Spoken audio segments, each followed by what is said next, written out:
Oh, hi, Mark. All right, it's very empty in here, so it's going to be really echoey. Um, so sorry about that, but there's not much I can do about it. Someday, this movie is going to be my nerd cave, or this room is going to be my nerd cave. And I'm going to have movies and video games and all that fun stuff all over the walls. But right now, all that's really in here is like my comic book stand, my PS5 games, and a few movies and a couple of consoles. Like, there really isn't much, and that wall is going to be like all packed full of movies. Gonna be posters all around here. It's gonna be beautiful, a thing of gosh darn beauty. Now, I haven't reviewed any video games before, ever. I'm not gonna be one of these that edits the gameplay footage into the video because I don't edit. You expect me to put in effort? Fuck you. Yeah, you want someone to put in effort, you look elsewhere. I'm not drinking a Busch Light apple at 10 a.m. You are. It's a Sunday and I don't have anywhere to go, okay? Okay, it's okay as long as you don't got nowhere to go, brother. Those are delightful though. They're like very, almost like a dry hard cider. They're really, really tasty. But anyway, today we are going to be talking about a video game.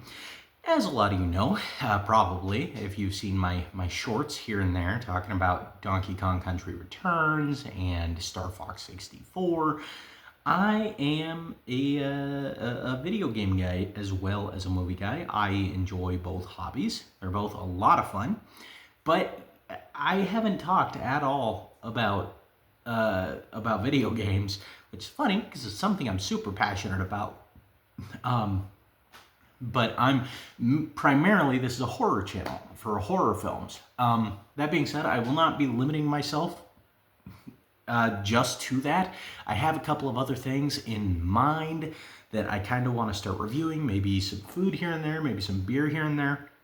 Not that I'm an expert in either field. I just enjoy things. All right, I am an enjoyer of things, and that is why I make YouTube videos about them at the end of the day, because I'm very passionate about them. So, and there's even a rug down in here, and it's still this echoey. This is ridiculous.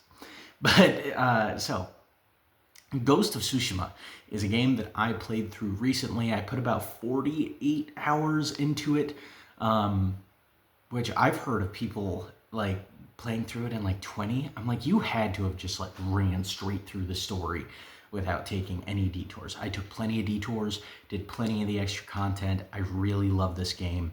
So let me tell you what I love about this game, and from there you hopefully can kind of figure out if this is going to be a thing that you might like. I will tell you, if you're into maybe like an Assassin's Creed, I think Ghost of Tsushima is right up your alley, except I enjoy this more than any Assassin's Creed game I've ever played. A lot of the combat is really like almost stealth-based, but you don't have to be stealthy. If I had to compare it to something, and compare it to specifically an Assassin's Creed game, because that's altogether I think what this game feels like. It's kind of Assassin's Creed-esque.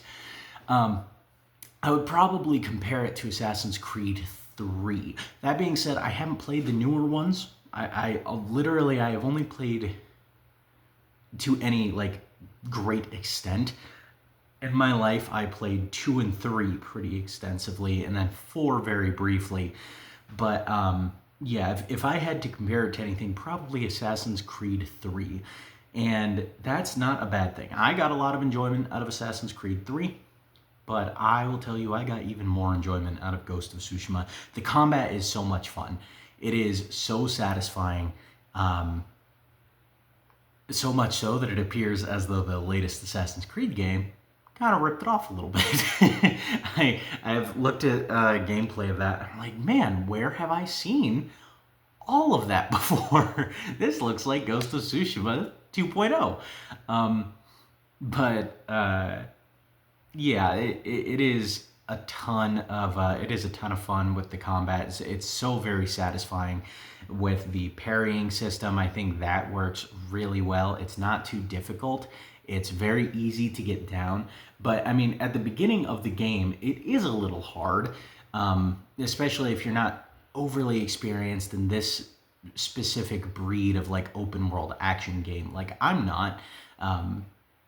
Because I was like a multiplayer guy for a lot of my life. So I played Call of Duty, Battlefield, Splitgate more recently, a little bit of Halo here and there. But like I played a lot of multiplayer shooters. And so just recently, in the last few years or so, I have begun to get into these kind of single player games. And so I haven't experienced really this kind of open world action game probably since high school, other than like Arkham, but Arkham, those are kind of different. But probably since high school when I played Assassin's Creed 3. So for me, it was a little difficult to get used to it as far as the parrying mechanics, the fighting mechanics, figuring out how to just choose different styles on the fly. But I'm telling you, once you get used to it, all of these are pros, not cons. And if you're not like me and you're just gonna get used to it like that, more power to you. You're gonna love it even more. It is so much fun, and it is so satisfying once you learn that skill of just doing that on the fly, of just, oh, that's a spear guy, I have to select the fighting style on the top. Oh, that's a swordsman, I have to select the fighting style on the bottom. And figuring out the most effective ways to kill them. There's also a lot of really fun mechanics having to do with terror. That is probably one of the coolest things in this game, is you are a legend as the Ghost of Tsushima. This character who's been built up over the game. That's another thing about this game that I really love. The characters and character development is beautiful. It's incredible. Seriously, if you're looking for a character game, Ghost of Tsushima is for you. We kind of follow this samurai named Jin Sakai, and he is kind of a disgraced samurai because he fell in battle. He's been not resurrected, but aided back to health by a thief, and he kind of took training from her in how to engage large amounts of enemies, and in so doing, he's become what samurais would consider probably a bit of a monster because of the sneaky tactics that he employs and some of the ways that he uses terror against his enemies. And as the player, that mechanic feels great. The terror,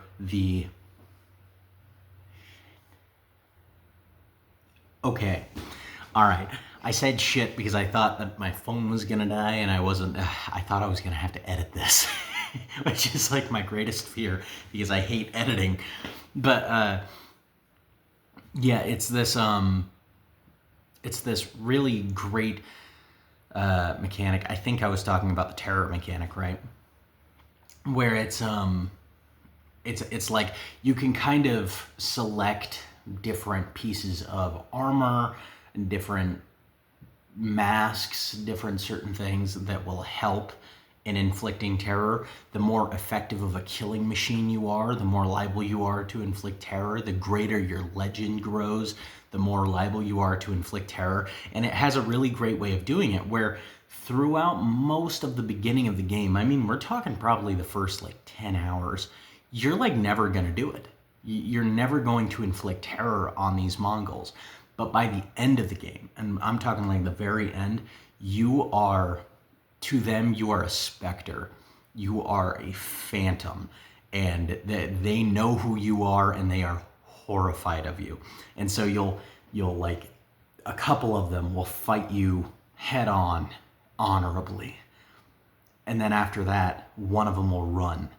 And after that, and you shoot the guy who's running away with a bow or something. Then one of them falls on his back, and he's just looking at you bewildered, horrified at your actions, and then you stab him while he's on the ground, and that terrifies the next guy. It is so satisfying. It makes you feel like the biggest badass on the planet. The terror mechanic in Ghost of Tsushima is one of the most fun mechanics ever.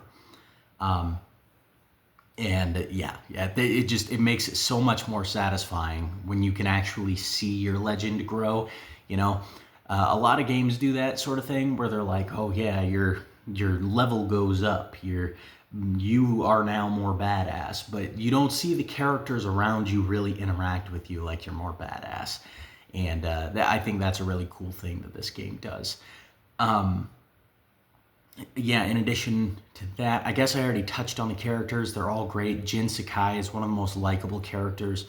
You have a horse in here who is very lovable. I mean, they make that horse lovable through like just little things, just little tiny things. And I think Red Dead Redemption 2 actually kind of does this as well, where it'll kind of show your character doing like an activity with the horse in between quests or missions, and the horse will, he'll say something to the horse like, "Someday we'll ride on the beach, and there'll be no war," or something like that. And it's really sweet, and it kind of builds a relationship between Jin and the horse, and you actually end up caring about the horse, just like Red Dead Redemption 2. I love my horse in both Red Dead Redemption 2 and Ghost of Tsushima, and they do a great job of that. Another thing that I really like about the horse, specifically in Ghost of Tsushima, when I compare it to Red Dead Redemption 2, is that when you call your horse in Red Dead Redemption 2, it is actually moving to you on the map, which is great for immersion purposes. It's not so great for gameplay purposes because that's going to slow down the gameplay. It's going to be a little tedious after a while. With Ghost of Tsushima, you could have left your horse 4 miles that way. All right. In Red Dead Redemption 2, it's going to tell you, dog, your horse is way too far. You are on actual drugs if you think it's going to hear you whistle. In Ghost of Tsushima, you whistle and it like pops up behind you like it's been like burrowing underground like a mole person this entire time. That's awesome in my opinion. Is it realistic? No, absolutely not. I don't think games need to be realistic. And this very much so isn't. I mean, it's not realistic at all whatsoever. But, I think that adds to the enjoyment of the game. It makes it a lot more digestible than having to wait ages for your horse to figure out where you are and stuff. It just kind of pops up behind you, runs into frame, and you can get going from there.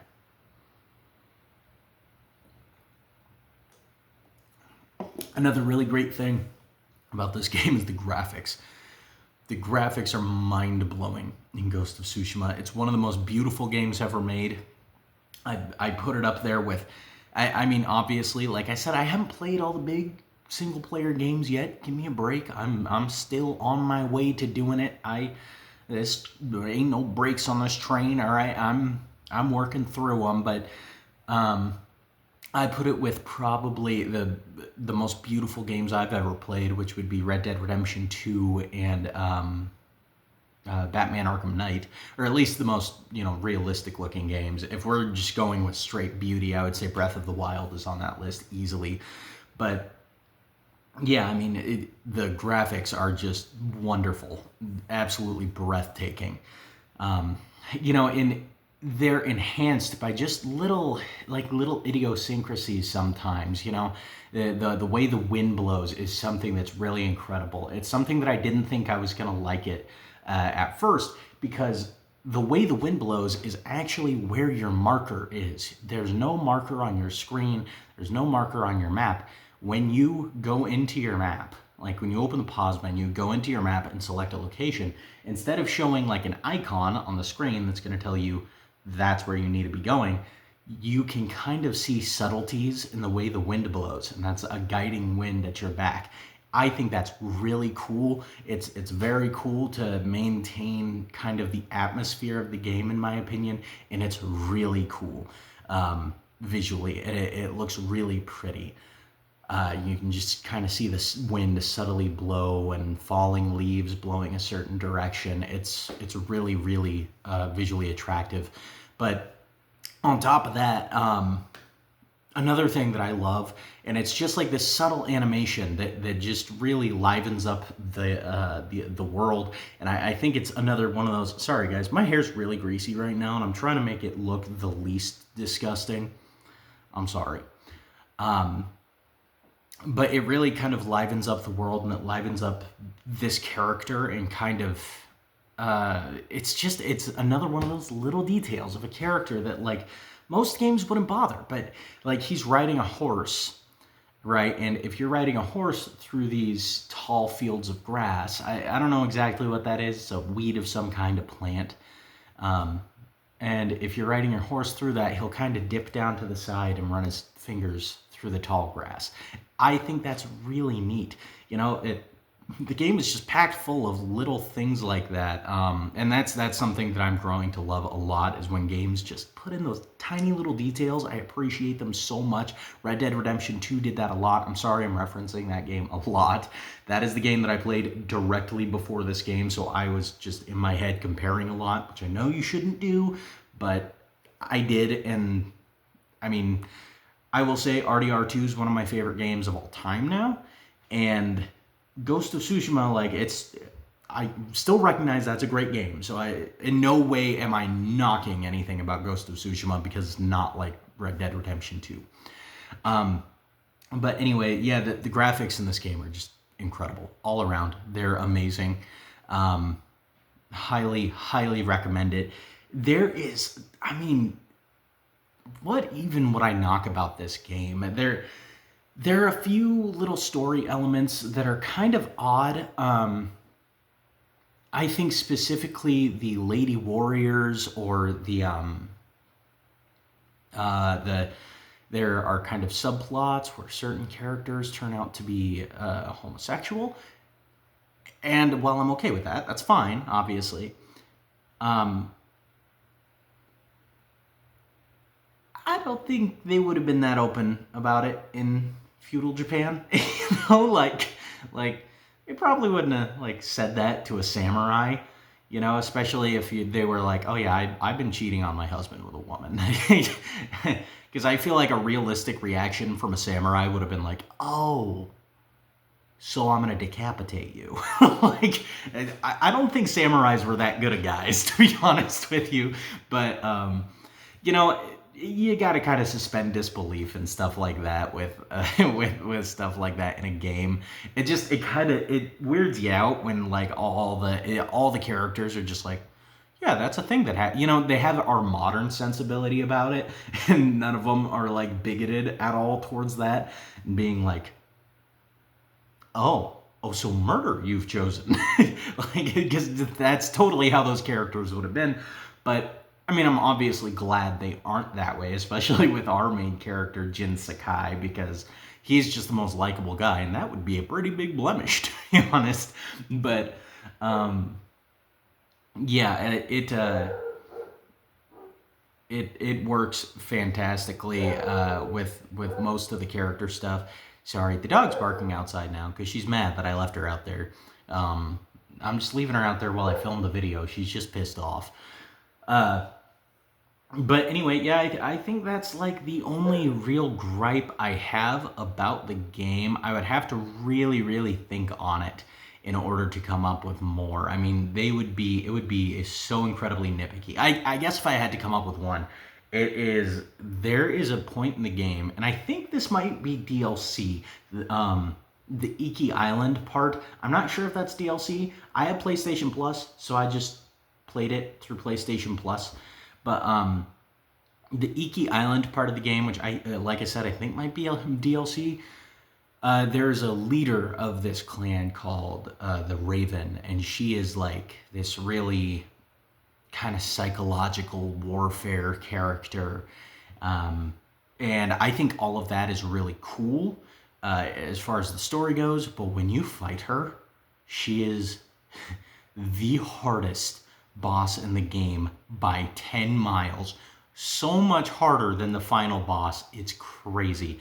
I couldn't even believe how difficult she was. I was about ready to rip my balls off and throw them at the wall and just stomp my foot, be like, I'm done with this. Again, maybe that's because I don't play, or I haven't played this type of game a lot historically, but I don't know, man. That is such a steep incline in difficulty. It was very, very jarring because none of the other bosses had challenged me like that up to that point. But I did finally beat her, and I was like, yeah, suck it. And yeah, I mean, I will say that the feeling of victory on your skin feels great. But by the end of the game, I didn't even know where I was going with that. That wasn't an adjoined thought. I'm sorry, my brain skips around sometimes. God, that sucked. I feel like I haven't done that in a while.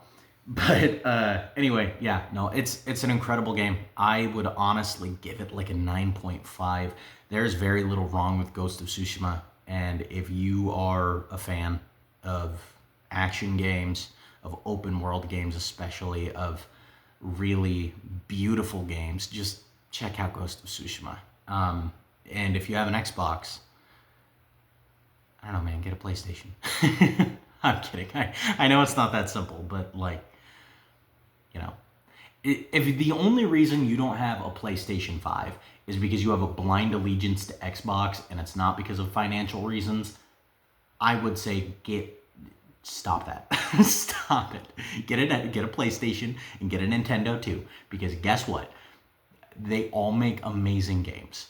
Okay, there is a reason to own each console if you have the finances to do so. This blind allegiance stuff is really stupid. All right, Breath of the Legend of Zelda games are awesome.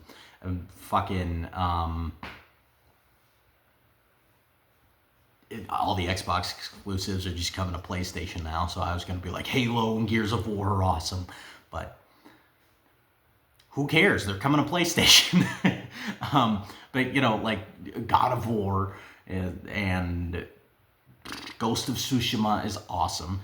Like, I don't let blind allegiances restrict your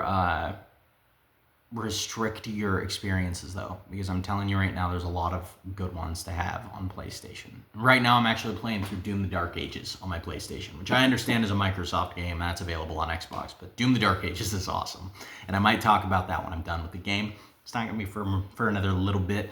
I'm not going to do these consistently, per se, these video game reviews, but every once in a while, I think I will, because I love video games, and from here on, I just want to talk about things that I'm passionate about, not just horror films. Mostly it's going to be horror, but, you know, I might switch it up, talk about video games or something else. So, catch you guys on the next one.